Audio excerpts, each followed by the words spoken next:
SI joint dysfunction testing.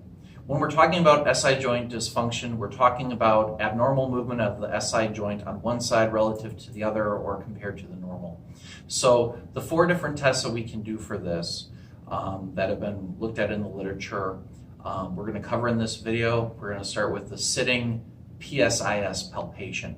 Now for this test, we're really looking for asymmetry of the PSIS bones or the PSIS protuberance on her. So I'm going to lift up her shirt a little bit. And ideally, we would have her sitting with her feet on the ground. But for right now, with her sitting like this, I'm going to use my thumbs to find her PSISs.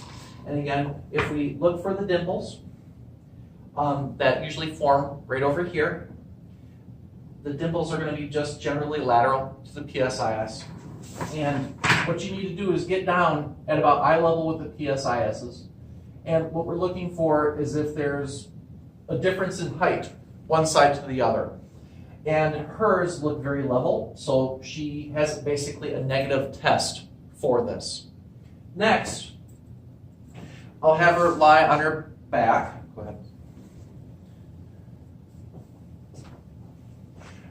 Now this is a supine to sitting, or supine to long sitting test. So we're going to start her off in supine with her legs extended.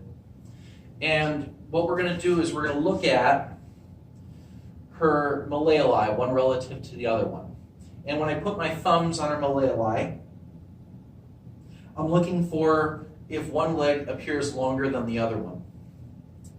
And with that said, right now she looks level, but if she didn't, what I'm going to have her do is I'm going to passively help her to get up into long sitting. It's important that you do it passively. If you don't, because of the function of the abdominal muscles when she's doing this motion, she actually might cause things to shift or correct themselves, which then makes the test invalid. So I'll have her kind of lightly hold on to my hand with her hands. I'm going to put my hand on her back. I'm going to help her sit up. And again, in this position, I'm going to look at her malleoli and see if both of them seem to be at about the same length. Next, the prone knee bending test. If you could lie prone.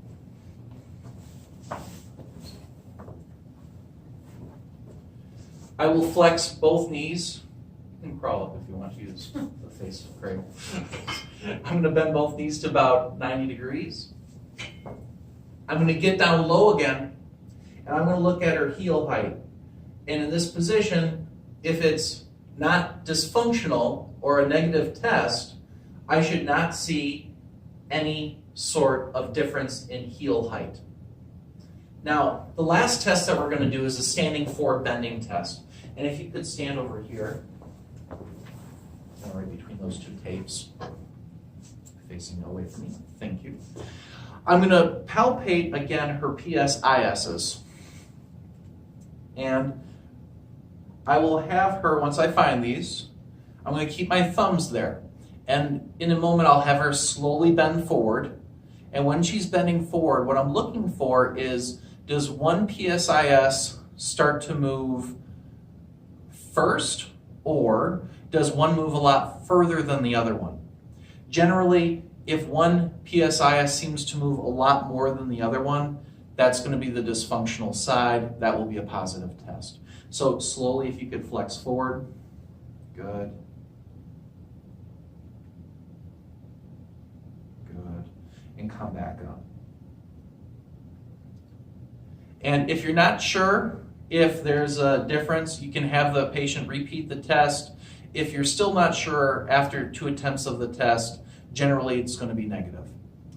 And again, we're not going to do any of these tests in isolation to determine if the SI joint is dysfunctional. We're going to do a cluster of tests because there's a lot of different muscles in the pelvic region that can affect how the pelvis moves. This cluster of tests will be hopefully very much more specific and sensitive to whether they have a problem there or not.